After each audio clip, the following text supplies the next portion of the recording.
जय हिंद, नमस्कार साथियों। मैं रोहित तोमर आप सभी का हार्दिक स्वागत करता हूं टारगेट गुरुकुल के इस डिजिटल लर्निंग प्लेटफॉर्म पर। साथियों, जैसे आपको ये पीडीएफ दिखाई दे रही होगी, तो आज का जो थंबनेल देखकर आप लोग समझ गए होंगे पूरा 1 घंटे तक क्लास चलने वाला, और 1 घंटे की क्लास में आपको कंप्लीट पॉलिटी से रिवीजन वाले एमसीक्यू मिलने वाले हैं।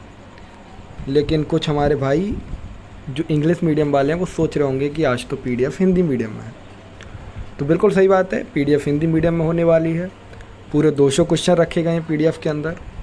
लेकिन आप लोग चिंता ना करें, आज आप लोग मैनेज करेंगे। मैं बीच बीच में इंग्लिश के टर्म बोलते जाऊंगा, जहां पर आपको लगेगा वहां पर इंग्लिश के आपको इंग्लिश बता दी जाएगी।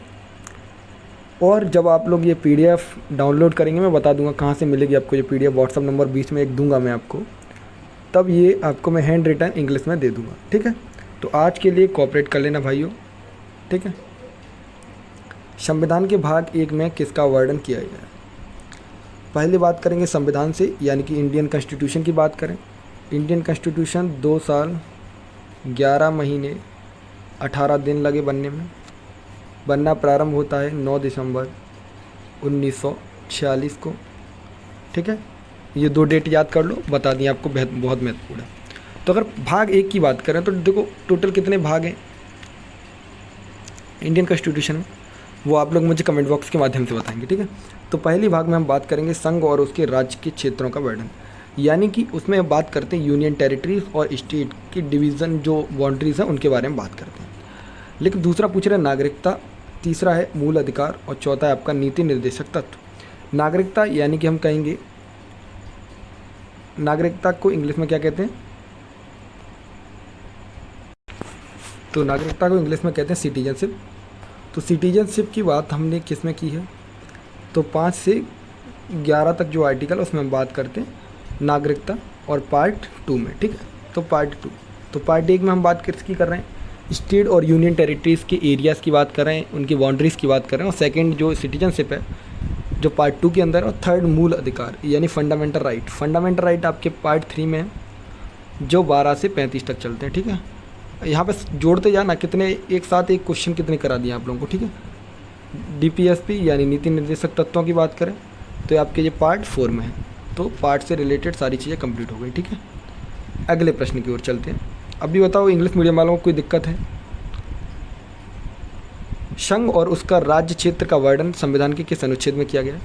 अभी मैंने बताया आपको स्टेट और उसके जो एरियाज़ का वर्णन किस में किया गया है? तो पार्ट पार्ट 1 में किया गया है, भाग 1 में किया गया है। भाग 1 चलता कहाँ से है? तो 1 से लेकर 4 तक चलता है, क्योंकि 5 से 11 तक तो हमारी सिटीजनशिप चलती है। तो सीधा सा क्लियर हो जाता है कि अनुच्छेद 1 से 6 नहीं होगा, 1 से 5 नहीं होगा, 1 से 3 नहीं होगा, फिर 4 कहाँ रह जाएगा? तो अनुच्छेद 1 से 4 तक। ठीक है, आर्टिकल 1 से 4 तक। बताओ कोई दिक्कत नहीं होगी। भाग 2 में किसका वर्णन है? भाग 2 के बारे में अभी मैं आप लोगों को बताया।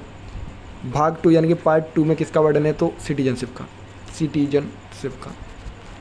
अब आप लोगों का काम है कि बताइए सिटीजनशिप कहाँ से ली गई। ठीक है, मौलिक अधिकार की बात करें, पार्ट 3 आर्टिकल 12 से 35। ठीक है, क्योंकि 11 तक तो सिटीजनशिप वाले चलते हैं, 5 से 11 तक। तो 11 के बाद किसके चलेंगे? मौलिक अधिकार। मौलिक कर्तव्य की बात करें तो पार्ट 4A और आर्टिकल 51A, ये याद रखेंगे। अभी मौलिक कर्तव्य पर विस्तार से चर्चा करेंगे। ठीक है, अगले प्रश्न की ओर चलें। समानता का अधिकार का उल्लेख संविधान के किस अनुच्छेद में किया गया है? यानी राइट टू इक्वलिटी की बात संविधान के किस अनुच्छेद में यानी किस आर्टिकल में बात करते हैं? तो अनुच्छेद 11 से 22 की बात कर रहे हैं, 14 से 18 की बात कर रहे हैं, अनुच्छेद 12 से 24 की बात कर रहे हैं, अनुच्छेद 13 से 26 की बात कर रहे हैं। साथियों, जब मैंने आपको फंडामेंटल राइट वाला चैप्टर पढ़ाया था, फंडामेंटल राइट अभी आपको बताया पार्ट 3 12 से 35, ये सारी चीज़ आपको बताई। तो मैंने वहाँ पर सारी चीज़ आपको लगाई थी। Fundamental right, fundamental duties, fundamental right में 6 के 6 बताए थे। Right to equality, right to freedom, right to against exploitation, ये सारी चीज़ें आपको बताया। 32वें आर्टिकल में राइट टू अगेंस्ट एक्सप्लॉइटेशन की बात की जाती है। 23 और 24 में आपकी मजदूरी वगैरह से बात की गई। ठीक है, लेकिन यहाँ पर आपसे पूछा रहा समानता का अधिकार। समानता का अधिकार आपका देखो 12 और 13 में इंट्रोडक्शन है, 12 और 13 में इंट्रोडक्शन है, तो 14 15 में क्या समानता का अधिकार है, क्योंकि राइट टू इक्वलिटी सबसे पहले आता है। तो राइट टू इक्वलिटी याद रखना। 19 से क्या है 19 से 22 तक, तो राइट टू फ्रीडम, क्योंकि फ्रीडम ऑफ स्पीच किस में आता है, फ्रीडम ऑफ स्पीच आर्टिकल 19, तो किस में आएगा राइट टू फ्रीडम। तो ये वाला भी आर्टिकल याद रखेंगे आप लोग। मौलिक अधिकार का उल्लेख संविधान के किस अनुच्छेद में किया गया है, तो मौलिक अधिकार फंडामेंटल राइट की बात अनुच्छेद यानी किस संविधान में की गई, किस इंडियन कॉन्स्टिट्यूशन के किस पार्ट में और किस आर्टिकल में किया गया, तो आपको बताया था 12 से 35, और पार्ट कौन सा है 3 है। अब आप लोगों का काम है कि आप लोग ये बताएंगे कि फंडामेंटल राइट हमने किस देश से बोरो किए हैं, फंडामेंटल राइट हमने किस देश से लिए गए हैं। अगला प्रश्न भाग 3 में भाग 3 किससे संबंधित है, भाई चिल्ला चिल्ला के कह रहा हूँ। भाग 1 आपका राज्य और उनके मतलब उनके एरिया से रिलेटेड है, यूनियन टेरिटरीज़ के एरिया से रिलेटेड है। पार्ट 2 आपका न्याय नागरिक यानी कि सिटीजनशिप से रिलेटेड है। पार्ट 3 आपका मौलिक अधिकार यानी फंडामेंटल राइट से रिलेटेड है। पार्ट 4 आपका डीपीएसपी से रिलेटेड है। पार्ट 5 आपका पार्ट 4A आपका किससे रिलेटेड है, पार्ट 4A आपका फंडामेंटल ड्यूटीज से रिलेटेड है, और इससे आगे हम बात करेंगे अभी, तो इसका याद रखना पार्ट 3 मौलिक अधिकार। ठीक है, अगले प्रश्न की ओर। नागरिकता का वर्णन संविधान के किस अनुच्छेद में किया गया, नागरिकता का वर्णन अभी मैंने आपको बताया, नागरिकता यानी सिटीजनशिप पार्ट 2 आर्टिकल 5 से 11। क्लियर हुआ, चलो आगे।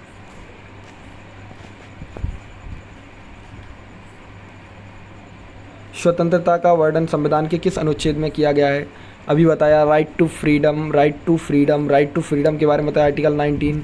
तो भाई आप याद रखोगे आर्टिकल 19 से 22 तक, 19 से 22 तक, क्योंकि राइट टू जो था वो 14 से 18 तक था, समानता का अधिकार, राइट टू इक्वलिटी, तो 18 तो आएगा नहीं, तो ऐसे क्लियर हो जाएगा। 20-24 में आपको बताया कि अगेंस्ट टैक्स मतलब जो मजदूरी के वो खिलाफ था। 17 में आपका यानी कि अप्रत्यक्षता का अंत था। ये सारी चीज़ें हो गई, तो आपका ये भी क्लियर होना चाहिए कि राइट टू फ्रीडम आपका 19 से 22 तक है। 19 में आपका क्या प्रेस के लिए फ्रीडम है। शोषण के विरुद्ध अधिकार, शोषण के विरुद्ध अधिकार आपको पता है 23 और 24 के अंदर है। 23 में हम बात करते हैं कि किसी को आप बाल मजदूरी नहीं करा सकते। 24 में हम बात करते हैं जो बड़े लोग होते हैं उनको एरियाज यानी कि जो जहाँ पे इंजरी ज़्यादा हो सकती है, यानी कि जहाँ पे माइंस हैं वगैरह, वहाँ पे भी काम नहीं करवा सकते ज़बरदस्ती किसी से। तो ये इस वाले बात करते हैं 23 और 24 के अंदर। धार्मिक स्वतंत्रता, right to freedom of religion आपको पता है किस में है, तो right to freedom of religion. अब देखो ऐसे याद करो, 12-13 में इंट्रोडक्शन है, 14 से 18 तक आपके राइट टू इक्वालिटी चलता है, 18 वो यानी 19 से 22 तक आपका फ्रीडम चलता है, और 23 और 24 में आपकी बात की अभी राइट टू अगेंस्ट एक्सप्लोजन की, तो आपके 25 और 28 बचे। आर्टिकल 32 के अंदर क्या है, तो आर्टिकल 32 के अंदर आप लोग बताएंगे, आर्टिकल 32 के अंदर क्या है, औपचारिक संवैधानिक औपचार, ठीक है, जिसको V.R. अम्बेडकर जी ने भारतीय संविधान की आत्मा भी कहा है।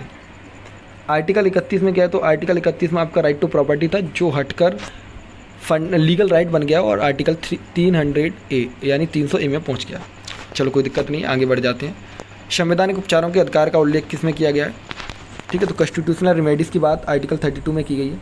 V.R. अम्बेडकर वाला स्टेटमेंट याद रखना, उन्होंने इसे भारतीय संविधान की आत्मा कहा है। थोड़ा टाइम को जल्दी करना पड़ेगा क्योंकि हम लोगों को 200 प्रश्न करने धीरे धीरे चल के। मूल कर्तव्यों का उल्लेख संविधान के किस अनुच्छेद में किया गया है, अगर मूल कर्तव्य यानी कि फंडामेंटल राइट की बात वो फंडामेंटल ड्यूटीज़ की बात करें तो संविधान के किस में किए गए, तो याद रखना पार्ट 4A है और आर्टिकल आपका 51A है, ठीक है। पार्ट 4A किससे संबंधित है, तो आपको पता है मूल कर्तव्य से संबंधित है। राज्य के नीति निर्देशक तत्व किससे ग्रहण किए गए, ये बहुत पूछा जाता है। DPSP is borrowed from which country, तो याद रखना आयरलैंड से की गई। आयरलैंड से आपकी जो DPSP है उन्हें हमने बोरो किया है। राज्य के नीति निर्देशक तत्वों का उल्लेख संविधान के किस अनुच्छेद में किया गया है, नीति निर्देशक तत्व यानी DPSP की बात कर रहा है। DPSP आपको पता है पार्ट 4 में है, ठीक है, पार्ट 4 है और आर्टिकल आपका 36 से 51 तक चलता है। इसमें कुछ आर्टिकल है जो बता देता हूँ कौन कौन से याद रखने। आर्टिकल 40 याद रखना जो विलेज से रिलेटेड है। आर्टिकल 44 सिविल कोड से रिलेटेड है, ठीक है। सिविल सहायता से, और आर्टिकल 51 भी याद रखना, इंटरनेशनल रिलेशन से। तो ये कुछ चीज़ें आप लोग याद रखेंगे। भारत के राष्ट्रपति किस अनुच्छेद से संबंधित हैं? तो भारत के राष्ट्रपति आर्टिकल 52 से संबंधित हैं, और ये पार्ट 5 में बात की गई भारत के राष्ट्रपति के बारे में, ठीक है। तो ये सारी चीज़ें क्लियर करते जाओ, साथ ही साथ कोई चीज़ों की दिक्कत नहीं होनी चाहिए। भारत के राष्ट्रपति के बारे में अगर थोड़ी सी बात कर लें, प्रेसिडेंट ऑफ इंडिया के बारे में बात करें, POI, तो प्रेसिडेंट ऑफ इंडिया की एज 35 ईयर होनी चाहिए मिनिमम, ठीक है, ये याद कर लो। ये भारत के मतलब पहले नागरिक होते हैं, फर्स्ट सिटीजन ऑफ इंडिया, ठीक है, ये सारी चीज़ें याद कर लो। अभी एक एक क्वेश्चन चलेगा तो साथ साथ बताते जाएंगे, कोई दिक्कत नहीं आएगी। राज्यसभा का उल्लेख संविधान के किस अनुच्छेद में किया जाता है? तो अगर राज्यसभा की बात करें तो राज्यसभा का उल्लेख आर्टिकल 80 में किया जाता है। राज्यसभा आपका स्थायी सदन है, यानी कि राज्यसभा स्थायी सदन है जो कभी भंग ना होने वाला है। इसका कार्यकाल 6 वर्ष होता है, और इसके जो चेयरमैन होते हैं वो आपके उपराष्ट्रपति होते हैं, वाइस प्रेसिडेंट, और बनने की उम्र 30 वर्ष। अगर राज्यसभा का सदस्य बनना है तो 30 वर्ष उम्र होनी चाहिए। लोकसभा का उल्लेख संविधान के किस अनुच्छेद में किया जाता है? तो लोकसभा की बात करें तो लोकसभा का उल्लेख आप याद रखेंगे आर्टिकल 81, क्योंकि कुछ ऐसे होता है संविधान की अगर हम बात करें तो ऐसे होता है, ठीक है। थोड़ा सा अगर यहाँ पर हम लिखेंगे पार्लियामेंट तो यहाँ राज्यसभा आएगा, यहाँ लोकसभा आएगा, और यहाँ प्रेसिडेंट आएगा। प्रेसिडेंट या बीच में रख लो। अगर 80 में ये है तो 81 में ये, और पार्लियामेंट की बात आर्टिकल 79 में की गई है, तो ऐसे याद कर लो, ठीक है। राज्यों के राज्यपाल संविधान के किस अनुच्छेद से संबंधित हैं?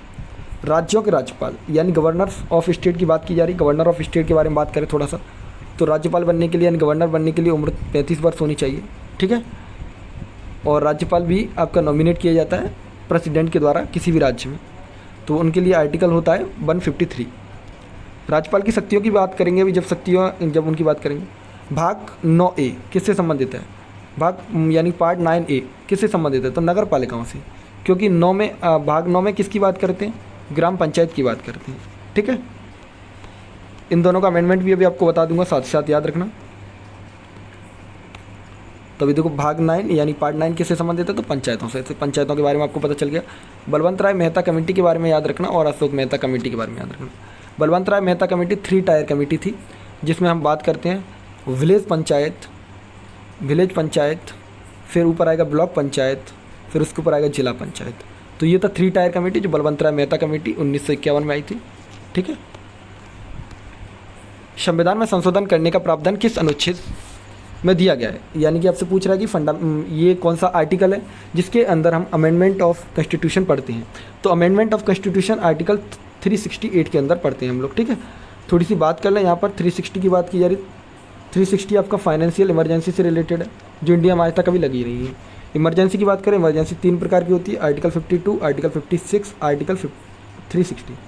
आर्टिकल 352, 356 और 360, ठीक है। तो ये तीनों आर्टिकल याद रखेंगे, आपकी इमरजेंसी से रिलेटेड है। आपातकाल की घोषणा किस अनुच्छेद के तहत की जाती है? यानी कि इमरजेंसी की घोषणा किस अनुच्छेद के तहत की जाती है? तो वो आर्टिकल 352 के तहत। ये कौन सा है? तो ये प्रेसिडेंटल है या फिर नेशनल इमरजेंसी कहेंगे। आर्टिकल 356 यानी आर्टिकल 356 याद रखना, ये प्रेसिडेंटल इमरजेंसी होती है, राष्ट्रपति शासन होता है। और आर्टिकल 360 में आपकी फाइनेंस इमरजेंसी होती है, यानी वित्तीय आपातकाल होता है, जो भारत में आज तक कभी लगा नहीं। भाग 10 आपका किससे संबंधित है? यानी कि पार्ट 10 किससे रिलेटेड है? तो आपका शेड्यूल ट्राइब और शेड्यूल एरिया से रिलेटेड बात करता है ये, ठीक है। तो भाग 10 के बारे में याद रखेंगे। भाषा के बारे में बात करें तो भाषा का संबंधित किस भाग से है? यानी कौन सा पार्ट है जो लैंग्वेज से बात करता है? तो वो पार्ट 22 भाग में बात की गई, ठीक है। तो यहाँ याद रखना, यहाँ हिंदी का भी एक बार पूछ लेते हैं, तो हिंदी का बात किस में है? तो भाग 22 में, ठीक है। भारत में राष्ट्रपति शासन किस अनुच्छेद के तहत लगाया जाता है? तो अभी मैंने आपको बताया। अगर हम प्रेसिडेंटल इमरजेंसी की बात करें तो आर्टिकल 356, आर्टिकल 360 फाइनेंशियल इमरजेंसी याद रखना। वर्तमान में भारतीय संविधान के कितने भाग हैं? यानी कि प्रेजेंट टाइम में आपसे पूछ रहा है कि कितने पार्ट हैं इंडियन कॉन्स्टिट्यूशन के? तो 25 पार्ट्स हैं, ठीक है।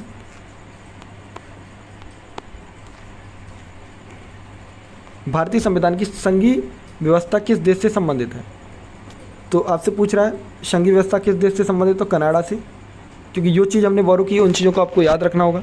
ये सारी चीज़ आपसे पूछी जा सकती है। तो DPSP का याद रखना आयरलैंड है। फंडामेंटल राइट के बारे में आप लोग मुझे नीचे बताएंगे कमेंट बॉक्स में। भारतीय संविधान में राज्य के नीति निर्देशक तत्व किस देश से ग्रहण किए गए, यानी कि जो DPSP आपकी वो किस देश से बोरो की गई, तो आपको पता है आयरलैंड से बोरो की गई। ये क्वेश्चन हम पहले भी कर चुके हैं, हो सकता है 1-2 क्वेश्चन रिपीट हो जाए, तो उसके लिए आप लोग चिंता ना करें। संसदीय प्रणाली यानी पार्लियामेंट्री सिस्टम हमने किस देश से लिया है, पार्लियामेंट्री सिस्टम किस देश से लिया है, तो बिल्कुल सही बात है, ब्रिटेन से लिया है। ब्रिटेन से हमने लिया है पार्लियामेंट्री सिस्टम, पार्लियामेंट्री सिस्टम, ठीक है, जिसमें हम राज्यसभा लोकसभा की बात करते हैं। मौलिक अधिकार किस देश से ग्रहण किए गए, अब आप लोगों से पूछ रहे हैं फंडामेंटल राइट किस देश से लिए गए, तो फंडामेंटल राइट आपके अमेरिका से लिए गए, USA से लिए गए, तो अमेरिका से लिए गए फंडामेंटल राइट। तो देखो ये 4 चीज़ें, चारों चीज़ें एक बार मैं आपको फिर याद दिलाया दूँ। DPSP आयरलैंड, ब्रिटेन से पार्लियामेंट्री सिस्टम, कनाडा से आपका संगीत सूची, ठीक है, और अमेरिका से आपके फंडामेंटल राइट। रसिया से क्या लिया है जल्दी बता दो कमेंट बॉक्स में। तो बिल्कुल सही बात है, रसिया से आपने मौलिक कर्तव्य ली यानी कि फंडामेंटल ड्यूटीज़ ली हैं रसिया से। अगले प्रश्न की ओर चलेंगे। भारतीय संविधान में सर्वोच्च न्यायालय की व्यवस्था किस देश के संविधान से ली गई है, यानी सर्वोच्च न्यायालय की बात कर रहा है, यानी सुप्रीम कोर्ट की बात कर रहा है। सुप्रीम कोर्ट तो कहाँ से ली गई, अमेरिका से ली गई सुप्रीम कोर्ट की बात। सुप्रीम कोर्ट का जज बनने के लिए 65 वर्ष उम्र होनी चाहिए। 10 वर्ष आपने एडवोकेट के रूप में किसी भी कोर्ट में काम किया हो, या फिर आपने 5 वर्ष किसी कोर्ट में काम किया हो, ऐसा जज, ठीक है। तो अमेरिका वाला याद रखना, ये वाला कॉन्सेप्ट। भारतीय संविधान में संशोधन प्रक्रिया किस देश से ली गई, तो साउथ अफ्रीका से लिए हमने इंडियन कॉन्स्टिट्यूशन में अमेंडमेंट करने की जो शक्ति है वो साउथ अफ्रीका से ली है। तो ये वाली बात भी क्लियर हो जाएगी, ठीक है। केंद्र सरकार की प्रमुख योजनाओं के बारे में आप लोग याद रखेंगे। अगर आपको ये महत्वपूर्ण जीके के MCQ की PDF चाहिए तो मैं आपको यहाँ पर अभी 2-3 सोशल मीडिया हैंडल बता देता हूँ अपने, वहाँ की आपको डिस्क्रिप्शन बॉक्स में मिल जाएंगे। जो चैनल से रिलेटेड बात करनी है, यानी कि आपको टेलीग्राम, इंस्टाग्राम, फेसबुक कुछ भी ज्वाइन करना है, अगर मेरे से कोई भी बातचीत करनी है तो आपको मैं बता देता हूँ। टीम रोहित तोमर के नाम से आपको इंस्टाग्राम पर, फेसबुक पर और टेलीग्राम पर, अगर आपको जल्दी रिप्लाई चाहिए तो आपको इंस्टाग्राम पर करना होगा, वहाँ पर आपको मैं रिप्लाई दूंगा, या फिर टेलीग्राम पर। 2 ही चीज़ों पर, फेसबुक पर मैं बहुत कम रिप्लाई देता हूँ। तो टीम रोहित तोमर याद रखना, ये PDF भी आपको वहीं मिल पाएगी। तो एक बार सारे लोग आप बता दें कमेंट बॉक्स के माध्यम से कि आप लोगों को इतना क्वेश्चन समझ में आए हैं। तो अभी करीबन हमने 50 क्वेश्चन क्रॉस कर लिए और आगे चलते चलते भारत का संविधान कब अपनाया गया, ये याद रखना। एडप्ट पूछा जा रहा है, कब अपनाया गया, ये नहीं पूछा जा रहा लागू कब किया गया। तो फोर्सली कब इन फोर्स में आया, तो ये नहीं पूछा जा रहा आपसे, केवल एडप्ट पूछा जा रहा है कि इंडियन कॉन्स्टिट्यूशन कब एडप्ट किया गया। तो ये दोनों चीज़ें याद रखेंगे। अगर आपसे पूछता है कि कब इन्फोर्स किया गया, तो वो था 26 जनवरी 1950। अगर अपनाने की बात करें तो 26 नवंबर 1949, क्योंकि 26 नवंबर के दिन भी हम कॉन्स्टिट्यूशन डे मनाते हैं या संविधान दिवस मनाते हैं। तो ये सारी चीज़ याद रखेंगे। 26 जनवरी के दिन हम गणतंत्र दिवस मनाते हैं, ठीक है, गणतंत्र दिवस मनाते हैं। तो ये दोनों डेट आप लोग याद रखेंगे। संपूर्ण संविधान कब लागू किया गया, तो बिल्कुल मैंने अभी बताया कि आपका जो भारतीय संविधान था वो 26 जनवरी 1950 को लागू कर दिया था। मुझे नहीं लग रहा कि इंग्लिश मीडियम वालों को कोई दिक्कत होगी, क्योंकि दोनों भाषाओं का प्रयोग बराबर तरीके से किया जा रहा है। भारतीय संविधान का पिता किसे कहा जाता है, तो यहाँ पे सॉरी गलत है, पिता सही है, बिल्कुल सही है, पिता सही लिखा, गलत नहीं है। पिता किसे कहा जाता है, तो डॉक्टर VR अम्बेडकर जी को फादर ऑफ इंडियन कॉन्स्टिट्यूशन कहा जाता है, ठीक है। ये ड्राफ्टिंग कमेटी के चेयरपर्सन भी थे, याद रखेंगे। प्रारूप समिति के चेयरपर्सन भी थे। डॉक्टर राजेंद्र प्रसाद आपके कॉन्स्टिट्यूशनल जो असेंबली थी उसके कौन थे, चेयरपर्सन थे। और इन पहले चेयरपर्सन नहीं थे, ये परमानेंट चेयरपर्सन रहे, लेकिन आपके अस्थायी सदस्य या अस्थायी अध्यक्ष बनाए गए थे आपके HC सिन्हा जी, डॉक्टर सच्चिदानंद सिन्हा जी। 9 दिसंबर 1946 को और 11 दिसंबर 1946 को आपके राजेंद्र प्रसाद जी को बना दिया जाता है। जवाहरलाल नेहरू जी और HC मुखर्जी के बारे में आप लोग कमेंट बॉक्स के माध्यम से बताएंगे। कुछ काम आप लोगों का, कुछ काम हमारा होना चाहिए। मूल संविधान में कितने अनुच्छेद थे, यानी कि जो आपका कॉन्स्टिट्यूशन बनकर तैयार हुआ था उसमें कितने अनुच्छेद थे, ये बात पूछी जा रही है। क्या 355 थे, या 470 थे, या 395 थे? तो बिल्कुल सही बात है, 395 आर्टिकल्स थे, लेकिन अब अमेंडमेंट करते करते आर्टिकल्स की संख्या बढ़ती जा रही है। तो यहाँ पर याद रखना भाग कितने थे और आपके शेड्यूल यानी कि ये सारी चीज़ याद रखना, आर्टिकल्स वगैरह, तो कोई दिक्कत नहीं होगी आप लोगों को। और मुझे ऐसा लग नहीं रहा है कि अगर आप लोग ये PDF एक बार देख लेंगे और एक बार ये वीडियो देख लेंगे तो आपका एक भी क्वेश्चन छूट पाएगा, क्योंकि इस PDF में सारे एंगल से आपके क्वेश्चन लिए जाएंगे, ठीक है। और PDF लेने के लिए मैं बता दिया कि आपको कहाँ से मिलेगी PDF। जब संविधान लागू हुआ तब उसमें कितने भाग थे, भाग पूछा जा रहा है तो 22 भाग थे, यानी 22 भाग थे, लेकिन आज प्रेजेंट टाइम में 25 है, ठीक है। कितनी अनुसूचियाँ थी, शेड्यूल्स पूछे जा रहे हैं, तो आपके 12 शेड्यूल्स थे, ठीक है। वर्तमान में पहले 8 थे, ठीक है। वर्तमान में यानी कि प्रेजेंट टाइम में 12 हैं और पहले 8 थे, ये भी याद रखना। सॉरी, थोड़ा गलती हो गई। संविधान सभा की प्रथम बैठक कब और कहाँ हुई थी, तो कहाँ नहीं पूछेगा, तो याद रखना first meeting of Indian constitution आपकी 9 दिसंबर 1946 को होती है। सच्चिदानंद सिन्हा जी को आपका चेयरपर्सन बनाया जाता है, ठीक है। HC मुखर्जी इसके वाइस चेयरपर्सन होते हैं, वाइस प्रेसिडेंट होते हैं। संविधान का स्थायी सदस्य किसे चुना गया, संविधान के स्थायी सदस्य की जगह स्थायी अध्यक्ष लिख लेंगे आप लोग, तो डॉक्टर राजेंद्र प्रसाद जी को चुना गया 11 दिसंबर को 1946। और याद रखना राजेंद्र प्रसाद जी आपके स्वतंत्र भारत के पहले राष्ट्रपति भी रहे हैं, ठीक है। संविधान सभा का अस्थायी अध्यक्ष किसे चुना गया, तो आपको बता दिया जो परमानेंट चेयरपर्सन नहीं थे वो कौन थे, डॉक्टर सच्चिदानंद सिन्हा जी थे, 9 दिसंबर को चुने गए थे। सारी डेट इतनी बार याद करा दी, इतनी बार रिपीट हो जाएंगी कि आप लोग भाई एकदम उगलोगे, कहीं भी कुछ भी पूछेगा आप लोग एकदम डिटेल में बताओगे किसी भी चीज़ को। अगर किसी ने भी पूछा संविधान तो आप एकदम याद आ जाएगा, संविधान में इतने अनुच्छेद, इतने भाग, इतने वो थे, आज संविधान का ये हाल है, ये अध्यक्ष रहे, बनना इतना प्रारंभ हुआ, 2 वर्ष 11 महीने 18 दिन बनने में समय लगा, सबसे बड़ा संविधान है, DPSP हमने वहाँ से वॉर रोकी, यानी कि आयरलैंड से वॉर रोकी। ये सारी चीज़ें आप लोगों को याद हो जाएंगी एकदम तरीके से। तो डॉक्टर राजेंद्र प्रसाद जी को कब चुना गया स्थायी सदस्य या स्थायी अध्यक्ष कब चुना गया, तो 11 दिसंबर 1946 को। 13 दिसंबर वाली बात याद रखना आप लोग, संविधान सभा में मतलब संविधान के निर्माण होने में कितना समय लगा, तो 2 वर्ष 11 महीने 18 दिन लगे थे। एक चीज़ याद रखना साथ ही यहाँ पर, 13 दिसंबर 1946 को जवाहरलाल नेहरू जी जो भारत के स्वतंत्र भारत के पहले प्रधानमंत्री रहे, उन्होंने ऑब्जेक्टिव रिजोल्यूशन को पेश किया था। ऑब्जेक्टिव रिजोल्यूशन मॉडिफाइड फॉर्म है प्रीएम्बल का, ठीक है।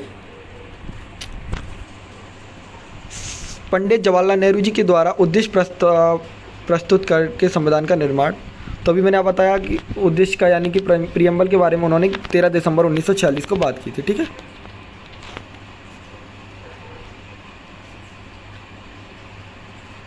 तो साथियों आधा घंटा हम लोगों ने कर लिया है और आप लोग जुड़े हुए हमारे साथ, ये बहुत खुशी की बात है। जो आज इस PDF मतलब वीडियो के अंत तक बना रहेगा उसको ये PDF भी मिलेगा, साथ ही उसका सिलेक्शन होने की जो रेट है वो 110% हो जाएगी। यानी जो व्यक्ति पूरा वीडियो देखेगा उसका 110% सिलेक्शन होने की रेट बढ़ जाएगी, क्योंकि इस PDF में इस वीडियो के माध्यम से हर एक एंगल को कवर किया जाएगा। पॉलिटिकल साइंस का पूरा निचोड़ इस PDF यानी कि PDF में रखा गया है और उसी PDF से आपकी वीडियो बन रही है। कई लोग कहेंगे कि ये तो बहुत सिंपल क्वेश्चन है, हम लोगों को आ रहे हैं।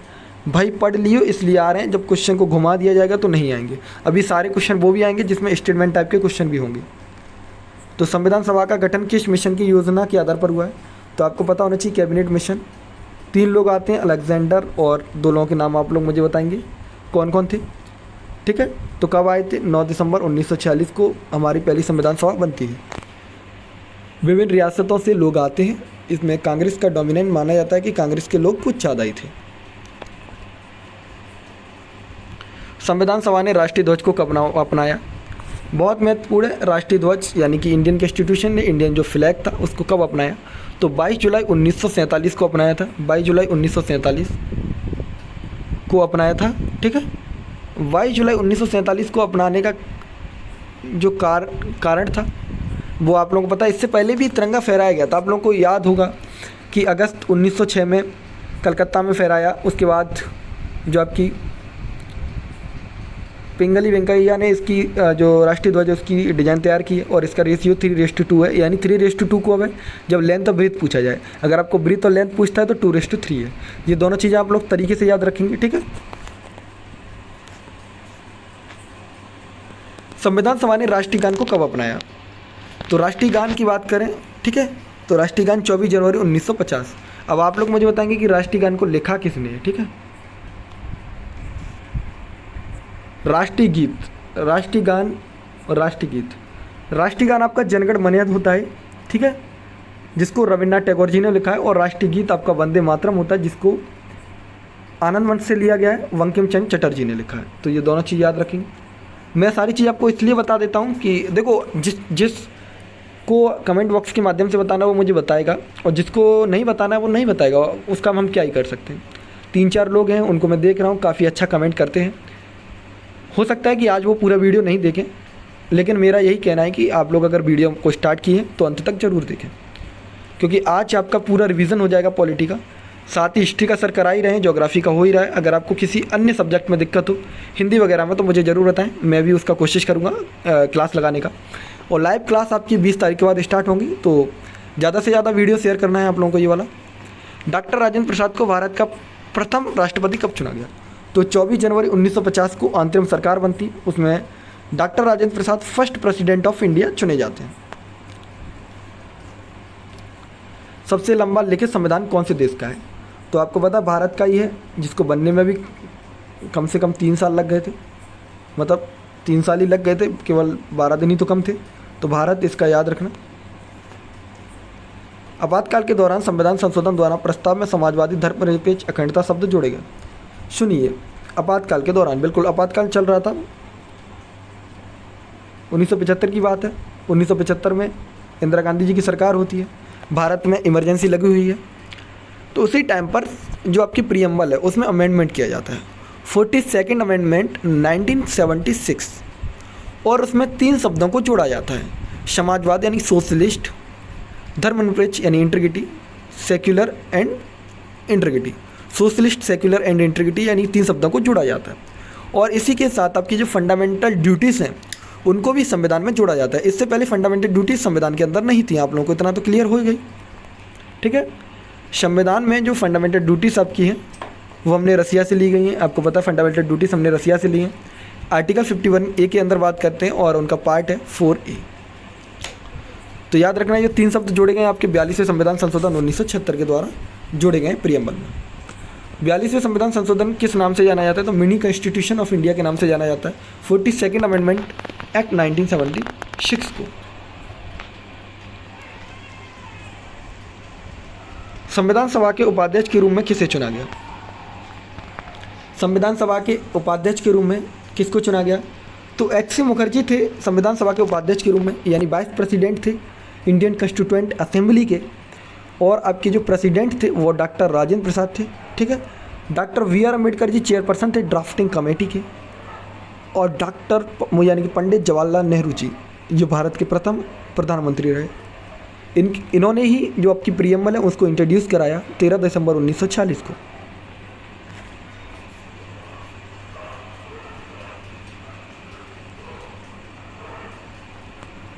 आपका इंडियन कॉन्स्टिट्यूशन है, उसकी रक्षा कौन करता है, उसका अभिभावक कौन है, कौन उसकी देखरेख करता है? तो बिल्कुल सही बात है, भारत का उच्चतम न्यायालय। उच्चतम न्यायालय मतलब कि बात कर रहे हैं उच्चतम न्यायालय यानी सुप्रीम कोर्ट। तो सुप्रीम कोर्ट को गार्जियन ऑफ इंडियन कॉन्स्टिट्यूशन भी कहा जाता है, ठीक है। संविधान सभा में मसौदा समिति का अध्यक्ष कौन था? तो मसौदा समिति यानी कि ड्राफ्टिंग कमेटी या प्रारूप समिति की बात करेंगे तो वो डॉक्टर BR अम्बेडकर जी थे। 6 लोग और थे, 6 लोगों के नाम आप लोग मुझे कमेंट बॉक्स में छाप के बता दीजिए। जो प्रश्न आपसे पूछे जा रहे हैं उनका कमेंट बॉक्स के माध्यम से आंसर जरूर देना है आप लोगों को। भारत में प्रथम आम चुनाव कब आयोजित किया गया? तो प्रथम आम चुनाव की बात की जा रही है तो 1952 में। इसमें ही एडल्ट फ्रेंचाइज जैसी बात आई थी जब उम्र 21 वर्ष थी, ठीक है। तो याद रखना 1952 में 21 वर्ष से अधिक वाले ही लोग 21 वर्ष से अधिक उम्र वाले लोग ही वोट डाल पाते थे। और उसके बाद 21 से 18 वर्ष उम्र की जाती है 86वें संविधान संशोधन से, ये आप लोगों को पता ही है।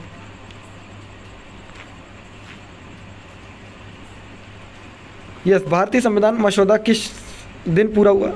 तो आपको पता है कि भारतीय संविधान बनकर तैयार हो जाता है 29 यानी 26 नवंबर 1949 को।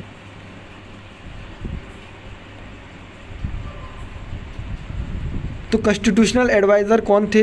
तो वी एन राव जी जो थे वो कॉन्स्टिट्यूशनल एडवाइज़र थे कॉन्स्टिट्यूएंट असेंबली के। सर्वोच्च न्यायालय के न्यायाधीशों को किसके द्वारा हटाया जा सकता है?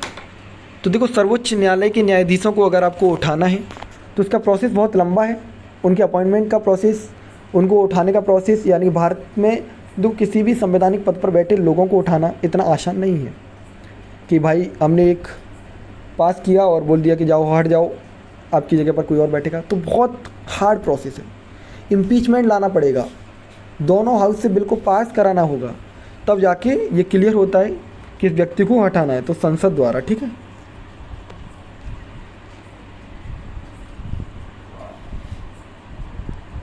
आपसे पूछा जा रहा है कि किसके इम्पीचमेंट के लिए जो इंडियन कॉन्स्टिट्यूशन में उसमें कोई बात नहीं की गई। तो बिल्कुल सही बात है, सारे लोगों के बारे में है। प्रधानमंत्री को तो आपको पता है कि प्रधानमंत्री को तो उसकी जो कॉन्स्टिट्यूएंट में जो लोग हैं, नहीं सॉरी, उसके कैबिनेट में जो लोग हैं वो जब चाहे रिजाइन कर दें तो ऑटोमेटिक सरकार गिर जाएगी। लो कॉन्फिडेंस मोशन पास हो जाता है, सरकार गिर जाती है, राष्ट्रपति को त्यागपत्र दे देते हैं। प्रधानमंत्री की सलाह पर ये सारी चीज़ें होती हैं। राष्ट्रपति इम्पीचमेंट के माध्यम से उठाए जाते हैं। उपराष्ट्रपति के लिए भी इम्पीचमेंट चलाना पड़ता है, जो किसी भी जो सदन से पास होके आ सकता है बिल। ठीक है, पर दोनों सदनों से पास होना चाहिए 2/3 बहुमत के साथ। राज्यपाल को उठाने का कोई भी प्रोसेस हमारे संविधान के अंदर बात नहीं करता है। ठीक है, उसी प्रकार मुख्यमंत्री है, मुख्यमंत्री के लिए भी लो कॉन्फिडेंस मोशन लाना पड़ता है संसद के अंदर। संविधान दिवस हर वर्ष कब मनाया जाता है? तो आपको पता है 26 नवंबर को हमारा संविधान बनकर तैयार हो जाता है। तो इंडियन कॉन्स्टिट्यूशन डे जो है आपका 26 नवंबर को ही मनाया जाता है। 24 जनवरी के बारे में आप लोगों को सारी चीज़ें याद ही होंगी। 26 जनवरी के बारे में आपको पता ही है, 15 अगस्त के बारे में पता है। 15 अगस्त इंडिपेंडेंस डे के नाम से मनाया जाता है और इस बार 75वां अमृत महोत्सव के रूप में मनाया जा रहा है। हर घर तिरंगा जैसी बातें चल रही हैं, आप लोग याद रखेंगे ये चीज़ें भी।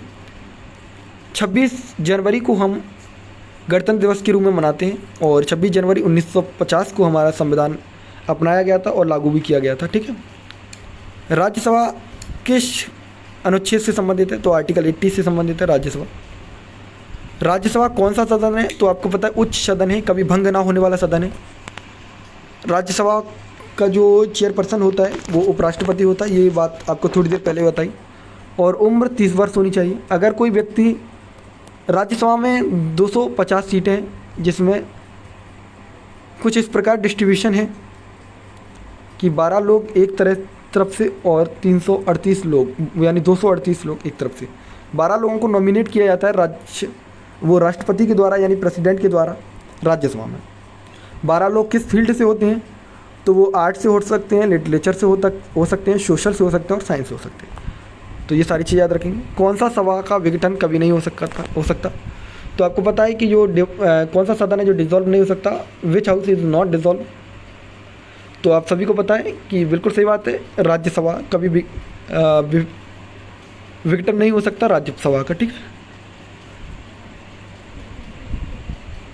राज्यसभा का सदस्य बनने के लिए न्यूनतम आयु कितनी होनी चाहिए? तो बिल्कुल सही बात है, 30 ईयर्स यानी 30 वर्ष उम्र होनी चाहिए। राज्यसभा में राष्ट्रपति कितने सदस्य को मनोनीत करता है? तो 12 सदस्यों को मनोनीत करता है। उनके फील्ड मैंने आपको बता दिए, 4 फील्ड होते हैं, तो याद रखना LASS, literature, art, social and science. ठीक है, अगर यहीं पर हम बात करें तो विधान परिषद में 5 फील्डों से किए जाते हैं लोग नॉमिनेट। जो लिटरेचर, आर्ट, सोशल और साइंस, उसी में एक जुड़ जाएगा कोऑपरेटिव सोसाइटी। ठीक है, राज्यसभा में अधिकतम सदस्यों की संख्या कितनी है? तो मैंने बताया 250 लोग होते हैं। लोकसभा में आपके 552 लोग होते हैं, लेकिन अब 550 रह गए क्योंकि एंग्लो इंडियंस वाला जो कॉन्स्टिट्यूशनल अमेंडमेंट होने के बाद अब 550 लोग बचेंगे। कौन सा सदन स्थायी सदन है? तो बिल्कुल पता है, राज्यसभा आपका परमानेंट हाउस होता है। लोकसभा आपका परमानेंट हाउस नहीं होता, कभी भी भंग हो सकता है। राज्यसभा का कार्यकाल 6 वर्षों का होता है और इसमें 2/3 सदस्य हर 2 वर्ष में रिटायर होते हैं, हर 2 वर्ष। तभी तो ये बना रहता है, कभी इसको, क्योंकि जितने लोग जा रहे हैं वो आ रहे हैं, लेकिन कोई पूरे लोग एक साथ नहीं हटते हैं। अगर पूरे लोग नहीं हटेंगे तो वो डिसॉल्व नहीं होगा, सीधी सी बात है। राज्यसभा का सभापति कौन होता है? तो राज्यसभा का सभापति उपराष्ट्रपति होता है।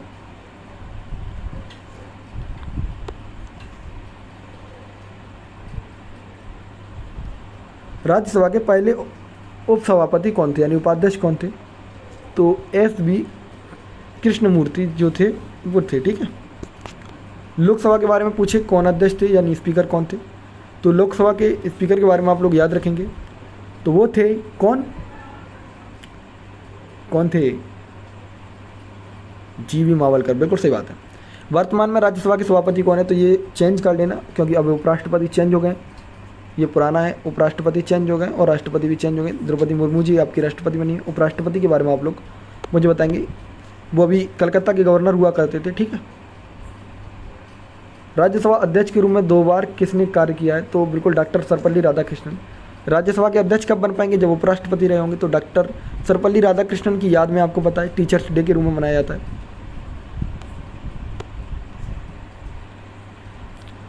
राज्यसभा में हर दूसरे वर्ष कितने लोग अवकाश ग्रहण करते हैं, यानी कितने लोग रिटायर होते हैं? तो सॉरी, वो मैंने 2/3 बताया था, उसका 1/3 होता है, ठीक। तो 1/3 सदस्य जो लोग होते हैं वो लोग हर 2 वर्ष में रिटायर होते हैं, ठीक है। सबसे अधिक सीटें पूछे राज्यसभा में किसकी है? तो उत्तर प्रदेश की है, क्योंकि उत्तर प्रदेश में टोटल 31 सीटें हैं राज्यसभा के लिए, ठीक है।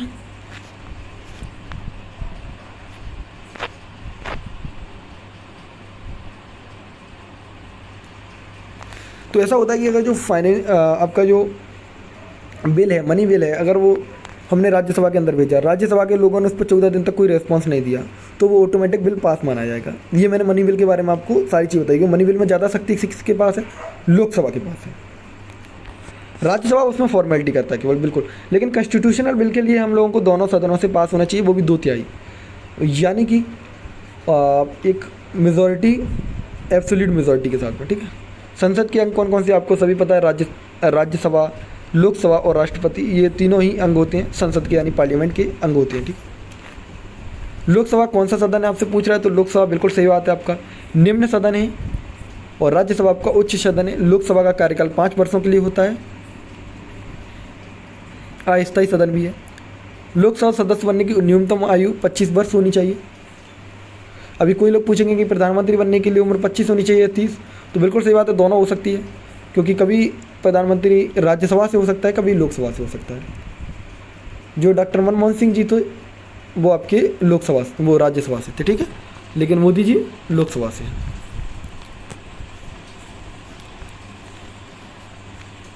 लोकसभा की प्रथम महिला अध्यक्ष कौन थी? यानी लोकसभा की प्रथम महिला अध्यक्ष कौन थी, यानी कि स्पीकर के बारे में पूछ रहे हैं, तो मीरा कुमारी थी। तो मीरा कुमार जो थी वो थी। सरोजिनी नायडू के बारे में पूछ रहे हैं, तो पहली महिलाएं जो राज्यपाल रही, उत्तर प्रदेश की राज्यपाल थी। पहली महिलाएं जो कांग्रेस की अध्यक्ष रही, पहली महिलाएं यानी भारत की पहली महिलाएं। और अगर कांग्रेस की पहली महिला अध्यक्ष पूछा जाए तो एनी बेसेंट का नाम है। अगर भारत स्पेशली पूछा जा रहा है तो सरोजिनी नायडू, ठीक है। इनको भारत कोकिला के नाम से भी ना जाना जाता है। स्वर कोकिला और कोकिला अलग अलग है।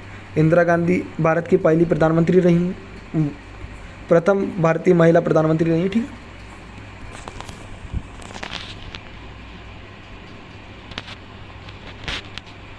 लोकसभा सदस्यों का कार्यकाल कितने वर्षों का होता है ये पूछा जा रहा है, तो बिल्कुल सही बात है, 5 वर्षों का कार्यकाल होता है।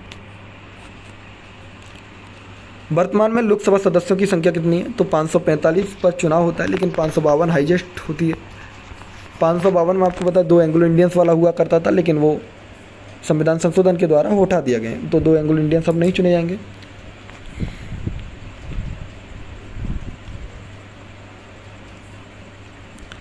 तो 86वें संविधान संशोधन द्वारा शिक्षा का अधिकार किस अनुच्छेद में दिया गया? सॉरी, जो मैंने आपको गलती से शुरुआत में एक बोल दिया था, जो 21 से 18 वर्ष वाली बात थी, वो 86वें संविधान में नहीं थी, ठीक है। वो राजीव गांधी जी की सरकार के टाइम की बात है, तो शायद 69 है। एक बार आप देख लेना, 69 है शायद, क्योंकि 61 में दिल्ली वाला है, तो 69 ही हुआ। तो 86वें संविधान संशोधन में हम लोग जो शिक्षा के अधिकार की बात करते हैं, 2002 में हुआ है 86वें संविधान संशोधन, जिसमें हमने कॉन्स्टिट्यूशनल जो यानी कि फंडामेंटल राइट को भी अमेंड किया, फंडामेंटल ड्यूटीज़ को भी, और डीपीएसपी को भी अमेंड किया है। 86वें संविधान संशोधन 2002 से हमने फंडामेंटल ड्यूटीज़ में आपकी 11वीं ड्यूटी को ऐड किया है, और फंडामेंटल राइट में आपका अनुच्छेद 21A को जोड़ा है। तो लोकसभा का पहला आम चुनाव कब हुआ था, ये अभी बताया आपको, 1952 में हुआ था। तो भारतीय संविधान की प्रस्तावना में भारत को किस रूप में घोषित किया गया? तो आपको पता है कि भारत एक धर्मनिरपेक्ष, संप्रभुत्व यानी कि सोशलिस्ट, सेक्युलर, इंटीग्रिटी, ये सारे शब्दों को वहाँ पर प्रयोग किया गया। रिपब्लिक है इंडिया, तो ये सारी चीज़ें वहाँ पर बताई गई हैं। तो यही पूछा जा रहा है आपसे, निम्नलिखित में से कौन सा मूल अधिकार नहीं? तो बिल्कुल पता है आपका संपत्ति का अधिकार है, आपका 44वें संविधान संशोधन 1978 के तहत उठा दिया गया है। ठीक है, संपत्ति का अधिकार यानी राइट टू प्रॉपर्टी अब नहीं है, लीगल राइट बन गया है, आर्टिकल 300E में रखा गया। आइए कुछ और महत्वपूर्ण प्रश्नों की बात करते हैं, यानी कि अब आपके जो और प्रश्न हैं वो और महत्वपूर्ण चलेंगे। यदि किसी व्यक्ति को पुलिस द्वारा गिरफ्तार किया जाता है तो उसे कितने समय में नज़दीकी मजिस्ट्रेट के सामने पेश करना होता है? तो बिल्कुल सही बात है, 24 घंटे के अंदर हम उसको मजिस्ट्रेट के सामने पेश करना होता है, नहीं तो हम लोग रिट जारी करवा सकते हैं। रिट के बारे में ऑलरेडी मैं आपको बताया हूँ कि 5 प्रकार की रिट होती है, हैबियस कॉर्पर, मैंडेमस, सेरिटरी और जो आपको बताया मैं, ठीक है, क्वो वारंटो, ये सारी चीज़ें रिट के बारे में आप लोगों को बताऊँगा। क्वो वारंटो में पूछा जाता है कि किस अथॉरिटी के तहत आप लोग यहाँ बैठे हैं। हैबियस कॉर्पस में आप लोग रिट जारी करवा सकते हैं अगर किसी व्यक्ति को पकड़ा जा रहा है और बिना किसी उसके वारंट के उसको पकड़ा जा रहा है और उसको 24 घंटे के अंदर मजिस्ट्रेट के पास पेश नहीं किया जा रहा है, तो आप लोग उसके लिए रिट जारी करवा सकते हैं। तो यहाँ याद रखना, अनुच्छेद 22 के अनुसार किसी भी व्यक्ति को बिना कारण बताए अगर पेश किया जा मतलब पकड़ा ही नहीं जा सकता। पहली बात तो अगर पकड़ा भी गया तो 24 घंटे के अंदर उसको पेश करना होगा और उसे कानून सलाहकार लेने का भी अधिकार रहेगा। कानून सलाहकार मतलब एडवोकेट, ठीक है। तो भारतीय संविधान के तो लोकहितकारी राज्यों की बात की गई तो किस में की गई है? तो राज्य के नीति निर्देशक तत्व यानी वेलफेयर सोसाइटीज़ की बात की गई, वेलफेयर स्टेट की बात की गई है। तो आपको पता है राज्य के नीति निर्देशक तत्व, क्योंकि ये वेलफेयर ऑफ स्टेट से बात करते हैं। मौलिक अधिकार की बात करें तो ये वेलफेयर करते हैं, केवल पार्टिकुलर पर्सन का वेलफेयर करते हैं, लेकिन ये सोसाइटी का वेलफेयर कौन करता है? DPSP। प्रस्तावना आपको पता है डिफरेंट थिंग्स एंड चतुर्थ अनुसूची भी डिफरेंट थिंग्स, ठीक है। तो अनुसूचियाँ कितनी ये आपको पता है, संविधान में 12 अनुसूचियाँ, ये कोई चीज़ बताने की आवश्यकता नहीं है। अगर आपको विशेष विश्लेषण पढ़ना है कि क्या क्या है तो ये PDF आप लोग पता ये इंस्टाग्राम पर टीम रोहित तोमर जो इंस्टाग्राम है वहाँ पर आपको मैसेज करना है, 20 तारीख तक आपको ये PDF मिल जाएंगे, ठीक है। निम्नलिखित पर ध्यान दीजिए, निम्नलिखित पर ध्यान देना, विधान परिषद, संसद का उचित सत्र और नगर निगम। तो इसमें से स्थायी कौन है? तो स्थायी की बात पूछ रहे हैं तो विधान परिषद और आपका संसद का उच्चतम सदन यानी कि राज्यसभा, यानी कि लेजिस्लेचर असेंबली, वो लेजिस्लेटिव काउंसिल एंड राज्यसभा दोनों ही स्थायी सदन हैं। ये कभी भंग ना होने वाले हैं, तो यहाँ पर आपका आंसर होगा 1 और 2।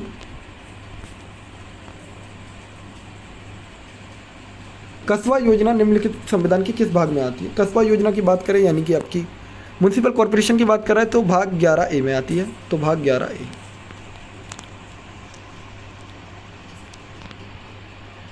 किसी राज्य में राष्ट्रपति शासन कितने समय के लिए लगाया जा सकता है? तो बिल्कुल सही बात है, 6 महीने की और 6-6 महीने के गैप में आप लोग लगा सकते हैं। अधिकतर 3 साल लगता है, उससे ज़्यादा नहीं लगा सकते। राष्ट्रपति शासन के बारे में आप लोग बता ही चुका हूँ, आर्टिकल 356 के तहत आप लोग लगाते हैं इसको, ठीक है।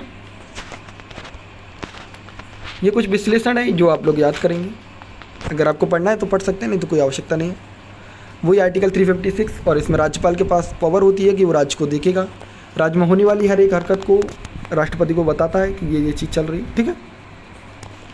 और इसको अधिकतम 1 वर्ष तक लगाया जा सकता है, 6-6 महीने के गैप में 2 बार लगाया जा सकता है।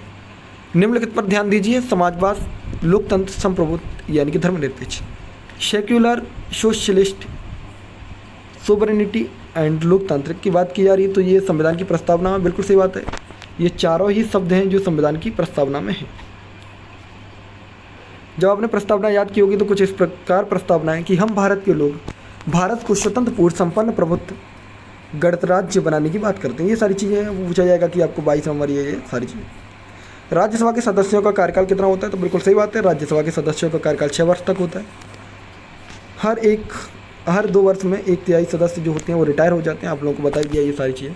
कई क्वेश्चन रिपीट हुए हैं, लेकिन वही प्रश्न रिपीट हुए जो आपके महत्वपूर्ण हैं आपके एग्ज़ाम के लिए। अगर आपको लगता है कि ये प्रश्न नहीं कराए गए, उन प्रश्नों के लिए आप लोग कमेंट बॉक्स के माध्यम से मुझे इन्फॉर्म करेंगे, टेलीग्राम के माध्यम से करेंगे, व्हाट्सएप के माध्यम से करेंगे, ठीक है। कोई दिक्कत नहीं होनी चाहिए आपको। भारतीय राजनीति में परम संप्रभुत्व किसके संबंधित है? तो बिल्कुल सही बात है, भारत के लोग जो हैं वो भारत के सुप्रीम है, उन्हीं के हाथ में है, क्योंकि डेमोक्रेटिक कंट्री है भारत, लोकतांत्रिक गणराज्य है भारत, ठीक है। तो यहाँ पर जो भारत के लोग होते हैं वो उन्हीं के द्वारा सरकार चुनी जाती है, उन्हीं के द्वारा सारी चीज़ें होती है। उपराष्ट्रपति बनने के लिए कितनी उम्र होनी चाहिए? तो उपराष्ट्रपति हो या राष्ट्रपति हो, यानी वाइस प्रेसिडेंट और प्रेसिडेंट बनने के लिए जो उम्र होती है वो 35 वर्ष ही होती है। भारत के संविधान के अनुच्छेद 66 के अनुसार राष्ट्रपति बनने और की निम्नलिखित योग्यताएं, वह भारत का नागरिक होना चाहिए। यही योग्यता जो है आपकी उपराष्ट्रपति पर लागू होती है। उसकी उम्र 35 वर्ष होनी चाहिए और वो किसी भी सरकारी पद पर लाभकृत ना हो, ये सारी चीज़ याद रखेंगे। लोकसभा की बात करें तो आपको पता 552 हाईएस्ट है, अब 550 रह जाएगा क्योंकि 2 एंग्लो इंडियन वाला कॉन्सेप्ट हट जाएगा, ठीक है। इसके साथ ही बात करें तो सबसे ज़्यादा सीटें आपकी किस में लोकसभा में? तो उत्तर प्रदेश के पास हैं सारी सीट, सबसे ज़्यादा सीटें। राष्ट्रीय वित्तीय आपातकाल की बात कर रहे हैं तो फाइनेंशियल इमरजेंसी की बात करें तो वो आर्टिकल 360 के अंदर आता है, जो भारत में आज तक कभी लागू नहीं हुआ है, ठीक है। भारत धर्मनिरपेक्ष राज्य है, ये मुख्य रूप से किस में दर्ज है? तो बिल्कुल सही बात है, भारत एक धर्मनिरपेक्ष राज्य है। ये आपकी प्रस्तावना जब आप प्रियम्बल पढ़ते हैं तो आपको पता चलता है। प्रियम्बल को जवाहरलाल नेहरू जी ने भारतीय संविधान की आत्मा कहा है। साथियों, अगर कोई भी व्यक्ति इस वीडियो को अगर आज देख लेता है यानी वन शॉट रिवीजन को, तो उसका सिलेक्शन श्योर हो जाता है, क्योंकि पॉलिटी से ऐसा कोई प्रश्न नहीं होगा जो उससे छूटेगा। अगर वही कोई प्रश्न होगा भी तो उसी में से आपको 1 भी जाएगा, ठीक है।